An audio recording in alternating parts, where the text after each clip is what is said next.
เคครับทุกคนคือวันนี้เราจะมาdeep talk นะแต่ตอนนี้ผมกำลังดึงคำถามจากที่คุณเคอร์เขาได้ลิสต์มา 20 กว่าข้อนะใช่ก็คือเราจะสลับกันถามคนละข้อใช่ก็คือเลือกจาก20 ข้อนี้ไม่ให้เลือกเองเลยใครอยากเตอร์อยากถามอะไร ใช่ น้องยิมอยากถามอะไรพี่เตอร์ เพราะมันเป็นคำถามบางอย่างมันเป็นคำถามที่ deep talk บางอย่างมันอาจจะแบบมันจะอาจจะลึกหน่อยอะไรเงี้ยผมให้ทุกคน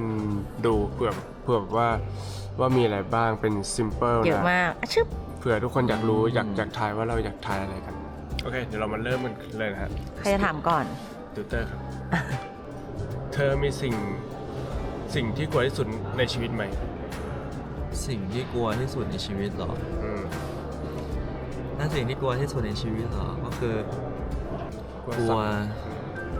ไม่ใช่กลัวสัตว์กลัวเอาเป็นว่ากลัวแบบกลัวเราตอบแทนคนที่แบบมีพระคุณกับเราแบบไม่ทันใช่ก็คือแบบ อืม ก็คืออยากประสบความสำเร็จไวๆเพื่อที่จะได้ตอบแทนแบบผู้มีพระคุณทุกคน พ่ แบ อบ กับแม่อะไรอย่าง ใช่ งี้ พ่อแม่เงี้ยเพราะว่าจริงๆกว่าเราจะแบบโตมาได้เงี้ยแบบเขาก็ต้องใช้แบบใช้ทั้งแรงแบบใช้ทั้งเงินแบบเยอะมากๆแล้วเราแค่กลัวว่าแบบตอบแทนแบบไม่ทันอ่ะใช่ไม่รู้จะพูด อุ้ยไม่ร้องนะเจ๊ไม่เอาร้องอยู่ข้างหลังกล้องไม่เอา ส่วนเจ นะ เคอร์เดี๋ยวพาไปเลี้ยงส้มตำนะ เมื่อกี้น้องยิมเลือกข้อหมายเลขอะไรไปครับ 6ครับ ข้อ 6 ไปแล้วนะครับ 20อืม อืม เธอคิดว่าอะไรที่ทำให้เรายังอยู่เคียงข้างกันจนถึงวันนี้ อุ๊บเอาความจริงเลยปะคืออันเนี้ยมันมีหลายเหตุผลแล้วก็หลายปัจจัยในการที่จะอยู่เคียงข้างกัน เพราะว่ามันเป็นสิ่งที่คือมันต้องมีหลายเหตุผลมากๆแล้วก็เพื่อซัพพอร์ตในการที่ไปต่อหรือไม่ไปต่อ มันก็ต้องมีเหตุผลที่มากพอที่จะไม่ฝั่งไหนก็ฝั่งหนึ่ง ซึ่งเหตุผลที่เรายังอยู่เคียงข้างกันหลักๆเลยก็คือแฟนคลับเป็นส่วนใหญ่เพราะว่าจากทุกทีที่เราไปต่างประเทศอะไรเงี้ยเราก็จะได้แรงบันดาลใจจากแฟนๆต่างประเทศมาไม่เหมือนกันด้วย แต่ละประเทศก็มี culture ที่ของเขาไม่เหมือนกันด้วย แล้วเราก็เหมือนแบบได้รับความรู้สึกของเขาที่เห็นเราสองคนอยู่ด้วยกันแล้วมีความสุขและเขาก็มีความสุขผมก็ได้แรงบันดาลใจมาจากตรงนั้นเป็นส่วนใหญ่แล้วก็เกี่ยวกับพาร์ทเนอร์ก็พูดตรงก็มีแบบว่างอนกันบ้างมีแบบมีงอนมีไม่คุยกันบ้าง มีคุยกันมีดีกันมีความสุขกันคือมันมีทุกอารมณ์ก็อาจจะเป็นบ่อยมากกว่าคู่อื่นก็เป็นไปได้นะแต่มันก็ทำให้เราแบบว่าก็ช่วงหลังมันก็ดีขึ้นพัฒนาขึ้นมันเลยทำให้เราแบบคิดว่าในอนาคตน่าจะเป็นความสัมพันธ์ที่แข็งแกร่งเพราะเราผ่านจุดที่อ่อนไหวมาเยอะมากแล้วก็โตขึ้นเยอะมาก ใช่แล้วจากไม่คุยกันจากโอ้โหแบบเมื่อก่อนคือจนถึงวันนี้คือแบบก็คือเรียกว่าแบบมีขึ้นลงลงเหวขึ้นบนท้องฟ้าก็คือผ่านมาหมดแล้วครับผม แต่ผมก็รู้สึกโชคดีที่ยังเป็นติวเตอร์อยู่ที่แบบยังอยู่ถึงตอนนี้ครับหมายถึงว่าเขามีความที่เรียบร้อยอะเป็นคือแบบว่าก็มีความ จริงวะ จริงๆคือบางทีเขาก็แบบเก๊กๆตามภาษาเขาอ่ะเป็นฟิลนิ่งๆอะไรเงี้ยแต่เขาก็มีความแบบว่าเรียบร้อยอะแบบเป็นคนแบบน่ารักอ่ะ ปกติคือผมเป็นคนแบบค่อนข้างนิ่งคือเป็นแต่แรกอยู่แล้วคือเป็นคนนิ่งคือเป็นคนแบบเรียกว่าอะไรอะไม่ชอบแบบสภาพแวดล้อมที่แบบวุ่นวายใช่คือจะค่อนข้างนิ่งจะแบบพยายามแบบไม่รับอะไรแบบเข้าในหัวเยอะใช่ก็เลยทำให้เป็นคนนิ่ง แต่พอ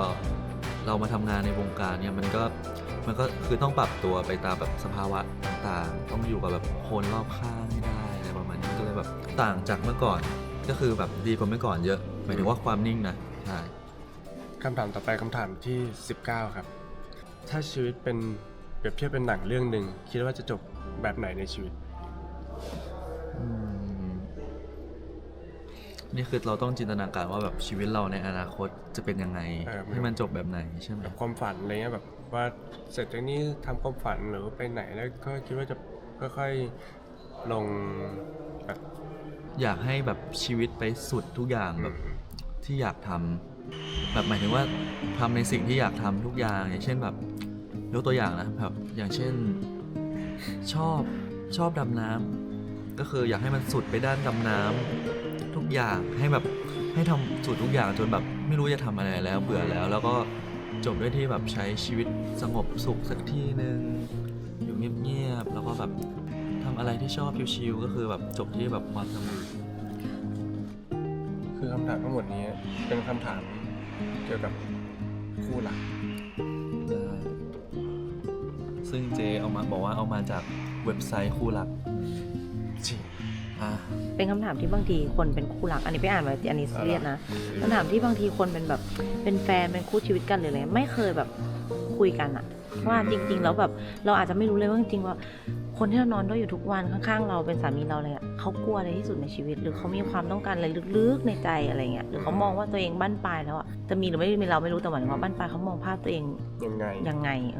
คือคำตอบวันนี้มันอาจจะเปลี่ยนไปในอนาคตแหละเพราะว่าเต้ยยังอายุน้อยอยู่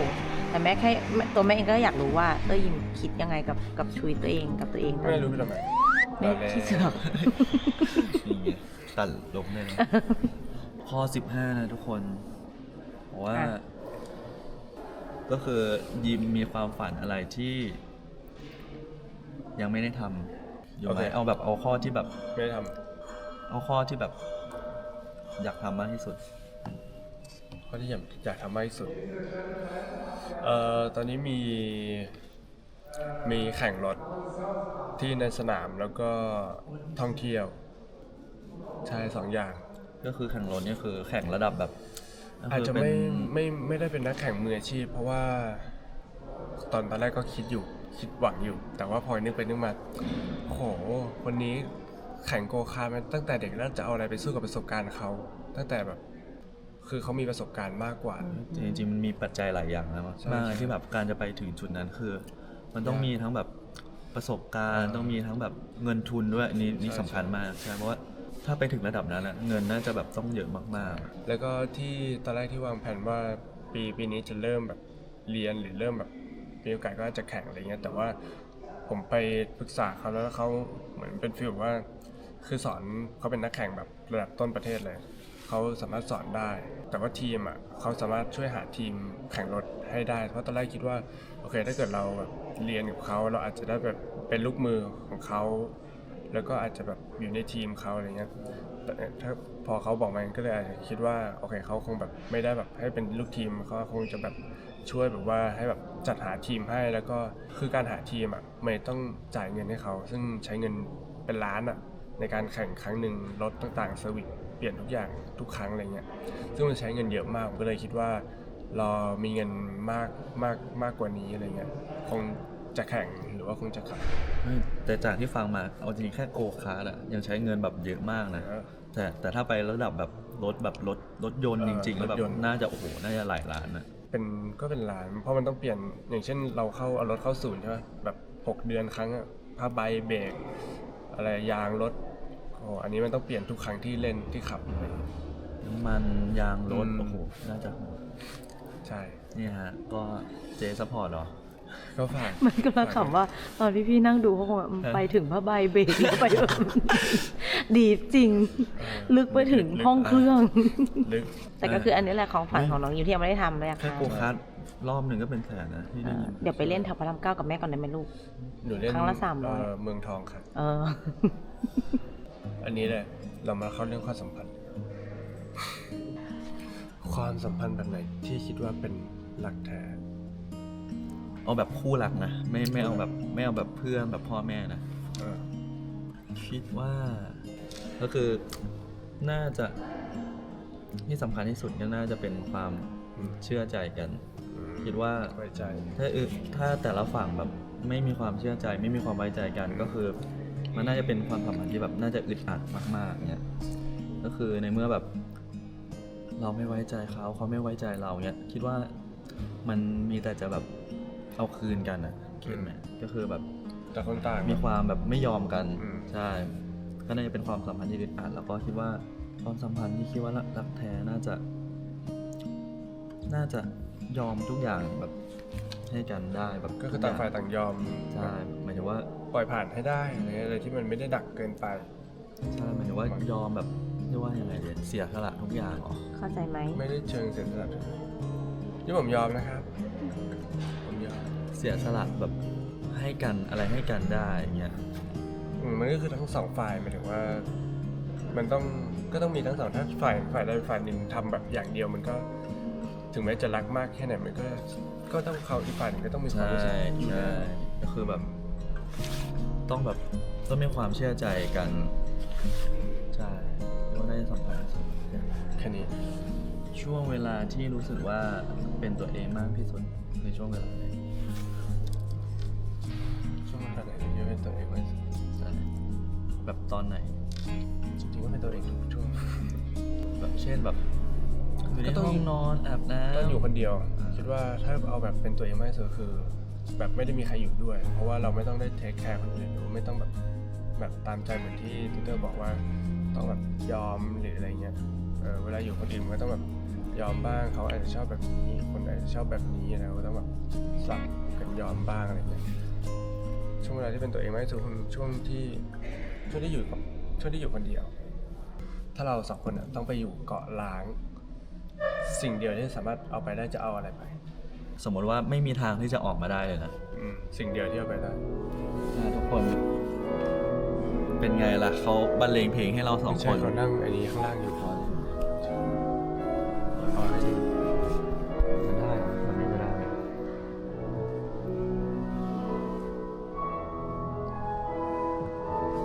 เป็นวัฒนธรรม อยู่นะ เขาพลิกมากนะเอางี้ทุกคนงั้นเดี๋ยวเราพัก Q&A ไว้ตรงนี้เดี๋ยวไว้ไปตอบในช่วงอื่นดีกว่าทำที่อื่นเดี๋ยวเราอาจจะย้ายที่ บ๊ายบาย กลับมาที่คำถามนั้น ที่น้องยิมถามเตอร์ว่าอะไรนะครับ คือถ้าเกิดเราต้องไปเกาะล้าง ติดเกาะล้างด้วยกันแล้วก็ออกมาไม่ได้ จะเลือกได้หนึ่งอย่างจะเอาอะไรไป หนึ่งอย่าง สิ่งที่สำคัญที่สุดน่าจะเป็นไฟแช็ก เราไปมองตาเขาก่อนพูดอ่ะ เขาคิดว่าเราจะแบบว่ามีแค่เขาอะไรอย่างงี้ไหมลูก ไม่ก็เขาบอกว่าไปติดด้วยกันก็ ก็ คือ ใช่ ต้อง ไง อยู่ แต่ ด้วย ทำ กัน ไง แล้ว สิ่งที่สำคัญที่สุดก็คือไงมันซีนเนี้ยมันใจมันไปแล้วลูก ไม่ใช่ ไม่ใช่ก็คือ ไฟแช็ก ไฟแช็กน่าจะเป็นสิ่งที่ประกอบอาหารได้หมายถึงว่า เกาะล้างคิดว่ามันน่าจะหนาวตอนกลางคืน แล้วก็สกิลการหาปลาค่อยไปฝึกเอาอีกทีหนึ่งเราจะใช้ชีวิตด้วยการแบบหาปลาทำปลาย่างกินกันใช่แล้วก็คิดว่าสกิลต่างๆมันน่าจะตามมาในอนาคตใช่ หมายถึงเตอร์ใช่ไหม ใช่ ไม่ถ้าเป็นยิมจะเอาอะไรไปอยากรู้ ถ้ายิมเอาไปจะเอาอันนี้เลยเต็นท์ที่นอนใหญ่ๆที่300,000 กว่าบาทเอาไฟแช็กไปก็ไปนอนตรงนู้นเลย อะไรก็มีเต็นท์ ไม่มีเต็นท์ก็หนาวเหมือนกัน เขาหมายถึง ไม่ เขาสามารถจุดกองไฟเพื่อมันไล่สัตว์ได้ด้วยให้ความอบอุ่นได้ด้วยประกอบอาหารได้ด้วยอืม ใช่ก็ดี ใช่ แล้ว ในวันที่เหนื่อยล้ายิมอยากให้เตอร์ทำอะไรให้ยิมเอาอะไรที่เป็นไปได้นะ แล้วหนูเล่นเสื้อทิวฟิวเปิดกระดุมแล้วหนูทำเสียงทำหน้าคืออะไรน้องยิม เขินยังไม่รู้จะทำ ก็ อะไร ในวันเหนื่อยล้าอยากให้เตอร์ทำอะไรนะทำเซ็กซี่ใส่เพื่อนทำไมอ่ะ มันต้องอันนี้แล้วแหละคือผมไม่ได้มีอะไรมากอยู่แล้วก็แค่เทคแคร์แค่นั้น ในวันนี้เหนื่อยล้าพอดี เนี่ยมันดีมท้องมันจะได้เลย ก็ถูกแล้วก็ไม่ได้มีอะไรมากอยู่แล้วแค่มายิงใกล้ๆก็ นี่ไง คำถามมันบอกว่า ข้อไหนให้แม่อ่านก่อน ข้อ 17เดี๋ยวอ่านเห็นไหมล่ะงงทำหน้างงถ้ามี เข้าใจอยู่ นะ หมายถึงว่า ถ้าเตอร์เลือกได้เนี่ย เตอร์อยากให้ยิมเข้าใจเรื่องไหนในตัวเตอร์มากกว่าที่เป็นอยู่ปัจจุบันอย่างเช่น สมมติว่ายิมบอกว่ายิมว่ามองว่าเตอร์เป็นคนแบบช้าอะสมมตินะอันนี้คือเป็นเรื่องในใจเตอร์ไหมที่แบบเตอร์รู้สึกว่าจริงๆแล้วมันมีเหตุผลหรือว่ามันอยากอธิบายตรงนั้นเพิ่มให้ยิมเข้าใจว่าเฮ้ยเราอะไม่ได้ช้าเราแค่เป็นคนคิดเยอะเพราะเราแบบกังวลอะไรอย่างเงี้ย เติมมีหนึ่งเรื่องที่อยากให้ยิมเข้าใจ อ่ะ ใช่จริงๆที่ผ่านมาเวลาเราแบบเราเตรียมของอะไรต่างๆ ให้ยิมอ่ะก็คือเหมือนยิมเข้าใจผิดว่าแบบมีคนแบบจัดแจงให้หรือเปล่าครูเบิร์ตจัดแจงให้หรือเปล่าหรือว่าเจคเคอร์จัดแจงให้หรือเปล่าจริงๆอ่ะอันเนี้ยอยากบอกว่าแบบเตอร์เป็นคนแบบคิดเองทำเองทุกอย่างเลยแค่แบบเราไปปรึกษาคนนั้นคนนี้เฉยๆแต่แบบอะไรหลายๆอย่างเราแบบเป็นคนทำเองหมดเลยใช่ น้องยิมชอบไม่เชื่อจริงวันนั้นอะรอบล่าสุดที่ซื้อแหวนอะน้องยิมส่งน้องยิมลงใช่ไหม เจ้ก็ไปกับเตอร์แต่ว่าไปที่ห้างแรกก่อนแล้วมันไม่มีเพราะว่าเตอร์มีความต้องการแบบว่าเตอร์มีความต้องการของตัวเอง แต่เจ้ก็พยายามช่วยเดินดูสุดท้ายแล้ว ตีกัน เพราะว่าเตอร์แบบเฮ้ยเนี่ยนู่นนี่นั่นนะเจ้ไม่อยากไปช่วยหรือเปล่าเจ้ติดงานหรือเปล่าอะไรเงี้ยนี่บอกว่าไม่ใช่สุดท้ายเตอร์ไปคนเดียวแล้วเตอร์ก็ได้ของชิ้นนั้นมาโดยที่เจ้ไม่รู้เรื่องว่ามันคืออะไร คือกำลังจะหมายถึงว่าเตอร์มันมีความต้องการของมันอยู่แล้วอะเข้าใจปะที่เขาตั้งใจทำอยู่แล้วแต่เขาแค่ต้องการความช่วยเหลือบางอย่างอะนึกออกไหมแต่สุดท้ายแล้วอะไม่เคยเชื่อใครก็คือทำเป็นตามสไตล์ของตัวเองนี่แหละแค่ชอบถามแต่เวลาบอกอะไรไปไม่ทำนะเดี๋ยวเขาเลือกเขามีที่เขาอยากทำอยู่แล้วแล้วยิมชอบคิดว่าไม่หรอกแบบเตอร์คงแบบไม่ทำโรแมนติกขนาดนั้นหรอกน่าจะแบบอุ้ยเอเคอร์แนะนำหรือเปล่าครูเบิร์ตชงหรือเปล่าอะไรเงี้ยจริงไม่ใช่เป็นคนที่ช่วยอะไรไม่ได้เลย เฮ้ย อันนี้พูดความจริง เฮ้ย ช่วยอะไรไม่ได้เลย ไม่ก็มันเป็นเรื่องของสองคนจะให้เขาทุกคนเหมือนเราเงี้ยเหมือนคนเราอกหักอ่ะคนเราอกหักเงี้ยรู้หมดแหละว่าต้องทำอะไรถึงจะไม่เสียใจแต่ว่าสุดท้ายก็ชอบถามคนนู้นคนนี้แต่จริงๆเรามีสิ่งที่เรารู้อยู่แล้วในใจนึกออกไหมก็เหมือนกันเชื่อไหมเชื่อยังถามเขาหนูถาม ถ้าถามนี้ไม่เชื่อ เอ้า ถามยังไงอะ ถ้าถามอย่างนี้ไม่เชื่อมันดูแบบว่าเล่นไงแบบว่า แม่อันนี้พูดจริงๆว่าแบบแต่ละอย่างคือตั้งใจแบบ ใช่ โอ้จริงของตั้งแต่ของชิ้นแรกที่ให้ยิมอะเต้ยเป็นคนแบบ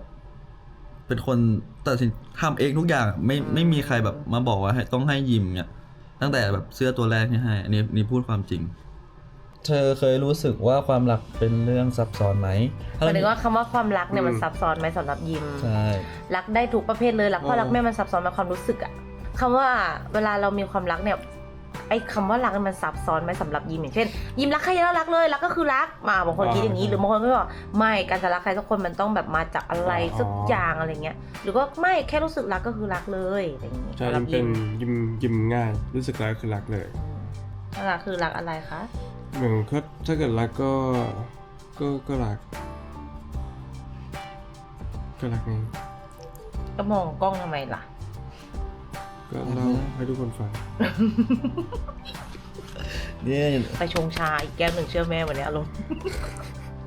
แล้วต้องเปลี่ยนทุกวัน ก็คือแบบสำหรับยิมไม่ได้ซับซ้อนใช่ไหม ไม่ได้ซับซ้อนเป็นคนง่ายเป็นชิล จริงก็เหมือนที่แม่บอกเอาจริงเวลาแบบมีเวลาเตอร์กับยิมงอนกันใช่ไหมแม่จะบอกเตอร์เสมอว่าเตอร์ฟังแม่นะเอาดีรู้จักกันมาตั้งนานอะยิมไม่ใช่คนซับซ้อนเลยหมายถึงว่าถ้ารู้จักกันจะรู้ว่าน้องเป็นคนแบบภายนอกเป็นอย่างนี้แหละแต่จริงๆลึกๆเขาไม่ใช่คนที่แบบใจใหญ่มาจากไหนนักหนาเลยก็คือตัวเขาเล็กมากแล้วเขาก็ไม่ได้ซับซ้อนเลยคือเขาแค่เตอร์ใส่ใจที่ไม่ต้องแบบโอ้โหมานั่งจดอะไรไม่ได้รายละเอียดเลยแค่แบบว่าทำอะไรน่ารักเล็กๆในทุกๆวันที่เป็นปกติอะใส่ใจเขาหรือรู้สึกว่าเทคแคร์กันแบบปกติอะไม่เมินเฉยต่อกันอะไรเงี้ยแค่นั้นยิมสามารถแบบคือหลงรักเตอร์ไปได้เลยอีกครึ่งปี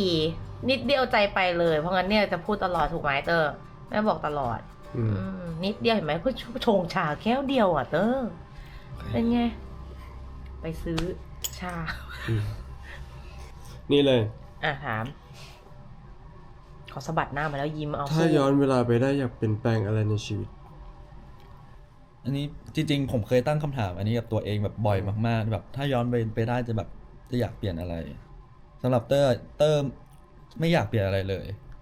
ใช่เพราะว่าเชื่อว่าแบบทุกอย่างที่แบบเราลงมือทำไม่ว่าจะสำเร็จหรือว่าแบบไม่สำเร็จล้มเหลวมันแบบมันให้บทเรียนเราได้ทุกอย่างเลยแบบ อะไรที่มันพลาดมันก็จะทำให้แบบเราแบบพัฒนาในเรื่องนั้นๆแบบมากขึ้นไปอีกใช่เชื่อว่าแบบทุกอย่างมันแบบมันส่งผลดีกับเราหมดเลยสิ่งที่เราพลาดมันก็จะเป็นประสบการณ์ในแบบในครั้งต่อไปได้สำหรับอะไรที่มันดีก็แบบมันก็จะดีไปอีกใช่เธออยากให้อนาคตของเราเป็นแบบไหน ตื่นมาชงชาให้เราทุกวันเลย โดนล้อไปอีกนานกับเรื่องเนี้ย ก็ผมไม่ได้คาดหวังนะครับแค่อยู่ได้ชิลๆเป็นคนชิลๆสบายๆอยู่แล้วก็สบายๆเพราะติวเตอร์เป็นคนสบายเป็นคนชิลก็เลยรู้สึกก็ไม่ได้อะไรแบบต้องแบบไปสนุกหรือว่าไปอะไรเยอะเนี่ยคือแบบแค่นั่งกินกาแฟหรือว่านั่งที่ชิลๆหรือว่าไปแค่มายุโรปเนี่ยแค่แบบเดินด้วยกันก็รู้สึกแบบอันนี้แล้วคือยุโรปเป็นการมาครั้งแรกของเราสองคนแล้วพอเราได้เดินยุโรปครั้งแรกด้วยกันมันก็แบบรู้สึกชิลรู้สึกแบบมีความสุขแล้วอะไรเงี้ยบรรยากาศมันให้เนาะบรรยากาศมันโรแมนติกเดินแล้วแบบเจอ คู่รักคนอื่นหรือว่าอะไรเงี้ย โอเคประมาณนี้ ก็หวังว่าพี่ๆน่าจะรู้จักแง่มุมน้อง มุมมองความรัก น้องมุมมองของน้องมากขึ้นในหลายๆแบบหลาย ๆ เรื่องอะไรอย่างนี้ ก็อยากให้ดูวนดูไปเรื่อย ๆ แล้วก็แคปจอไปเล่นเทรนแล้วก็ติดแท็กแล้วก็เอาไปหวีดไปกรีดกัน ได้เป็นกำลังใจทุกวันให้พี่ๆดูได้นาน การมาต่างประเทศแต่ละครั้งคือเราตั้งใจแบบทำบล็อกให้แฟนคลับแบบมากๆทุกคน ๆใช่ ก็ฝากบล็อกต่อๆไปของพวกเราด้วยนะครับ แล้วก็แบบบล็อกที่ผ่านมาก็สามารถไปดูซ้ำได้ ใช่บอกเราก็น่าจะ เดี๋ พั ยวว่า ฒนาขึ้นไปเรื่อย ใช่หรือว่าอยากให้แบบเราปรับปรุงแก้ไขอะไรก็สามารถแบบบอกได้ ๆ เลย เน็ตเข้ามาได้ไม่ใช่ โอเคทุกคนเดี๋ยวเราไปเจอที่กินข้าวสวยมากแล้วก็เป็นร้านอาหารดีมากโอเคครับเตรียมไปกินพร้อมกันเลยนะ